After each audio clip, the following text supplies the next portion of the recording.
जब हजरत मूसा अलैहिस्सलाम 3 साल के हुए तो बीबी आसिया रजी अल्लाह अन्हा ने प्यार से आपको उठाकर फिरौन की गोद में बिठा दिया। हजरत मूसा अलैहिस्सलाम ने फिरौन की दाढ़ी पकड़कर जोर से खींची, यहाँ तक कि कुछ बाल हाथ में आ गए। कुछ रिवायतों में है कि आपने दूसरे हाथ से उसके चेहरे पर थप्पड़ भी मारा, जिससे फिरौन का चेहरा लाल हो गया।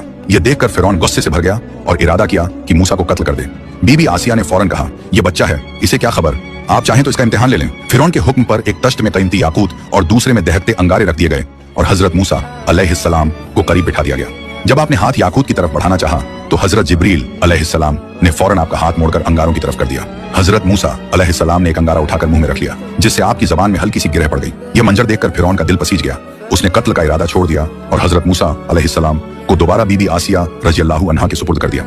हजरत ईसा अलैहिस्सलाम एक दिन कब्रिस्तान गए तो देखा कि एक नौजवान अपनी बीवी की कब्र के पास बैठा है। नौजवान ने बताया कि वह अपनी बीवी से इतनी मोहब्बत करता था कि उसने वादा किया था जो पहले मरेगा दूसरा अपनी जिंदगी उसकी कब्र पर गुजारेगा। अब उसकी बीवी पहले फौत हो गई, इसलिए वह यहाँ बैठा है। हजरत ईसा अलैहिस्सलाम ने फरमाया, अपनी आधी जिंदगी इसे दे दो, मैं दुआ करूंगा। नौजवान ने हाँ कर दी। दुआ के बाद अल्लाह के हुक्म से औरत कब्र से जिंदा हो गई। कुछ देर बाद एक खूबसूरत शहजादा वहां से गुजरा और दोनों के दिल एक दूसरे पर हार गए। औरत ने झूठ बोलकर शहजादे से कहा, यह शख्स मुझे बहला फुसलाकर यहाँ लाया है, इसे कत्ल कर दो, मैं तुम्हारे साथ चलूंगी। शहजादे ने कत्ल से इनकार कर दिया। आखिरकार औरत ने अपने शौहर सर जमीन पर रखा और शहजादे के साथ सवार हो गई। नौजवान बादशाह के सामने गया और कहा, यह मेरी बीवी है और मेरे गवाह हजरत ईसा अलैहिस्सलाम है। फिर जब हजरत ईसा अलैहिस्सलाम आए तो औरत से फरमाया कि क़िबला रुख होकर कहो, ऐ अल्लाह, जो अमानत मेरे पास है मैं उसे इस शख्स को वापस देती हूँ। औरत ने यह कहा और फौरन मर गई। नौजवान ने फिर उसे कभी नहीं देखा। सबक, मोहब्बत में वादा और वफा अहम है, मगर दुनिया का धोखा दिल को बहका सकता है। हक हमेशा अल्लाह के हुक्म से महफूज रहता है।